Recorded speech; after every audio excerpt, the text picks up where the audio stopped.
श्री स्वामी समर्थ. स्वामी समर्थांच्या दरबारात श्रीमंत, गरीब, राजा, रंक असा कोणताही भेदभाव नाही. अक्कलकोटमध्ये अनेक मोठे राजे महाराजे स्वामींच्या दर्शनाला सोन्याची ताटे घेऊन यायचे. पण स्वामींना ओढ होती ती एका गरीब कोळ्याच्या प्रेमाची. आज आपण पाहणार आहोत विशू कोळी आणि स्वामी समर्थांची ही हृदयस्पर्शी कथा. अक्कलकोटमध्ये विशू नावाचा एक कोळी राहायचा.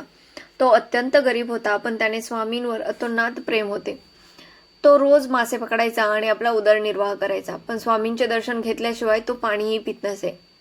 एके दिवशी विशूला वाटले, सगळे लोक स्वामींना मिठाई, पेढे आणि पक्वान खायला घालतात. आपण तर गरीब आहोत, आपण स्वामींना काय देणार? त्याच्याकडे देण्यासाठी काहीच नव्हते, पण मनात तीव्र इच्छा होती. एके दिवशी स्वामी अक्कलकोटच्या राजवाड्यात बसले होते. तिथे 56 भोग म्हणजे विविध पक्वान्न तयार होते. राजे महाराजे स्वामींना विनंती करत होते, महाराज भोजन स्वीकारा, पण स्वामींचे मन तिथे लागलेत नव्हते. अचानक स्वामी तिथून उठले आणि कोणालाही काहीही न सांगता चालू लागले. लोक त्यांच्या मागे धावले. स्वामी चालत चालत थेट विशू कोळ्याच्या झोपडीसमोर जाऊन उभे राहिले.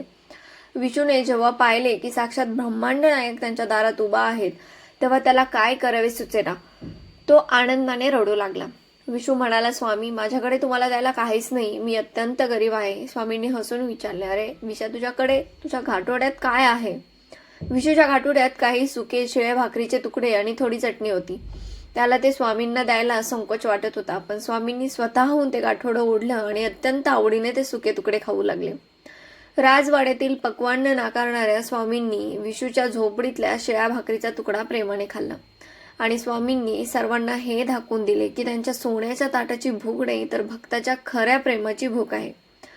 तर तुमची भक्ती किती मोठी आहे हे महत्वाचं नाही, तर तुमचा भाव किती शुद्ध आहे हे महत्वाचं आहे.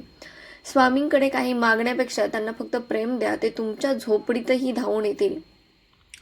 तुम्हाला ही विशू कोळ्याची कथा कशी वाटली कमेंट्समध्ये नक्की सांगा आणि श्री स्वामी समर्थ नक्की लिहा. आणि अशाच नवनवीन कथासाठी आपल्या चॅनलला सबस्क्राईब करा. श्री स्वामी समर्थ. श्री गुरुदेव दत्त.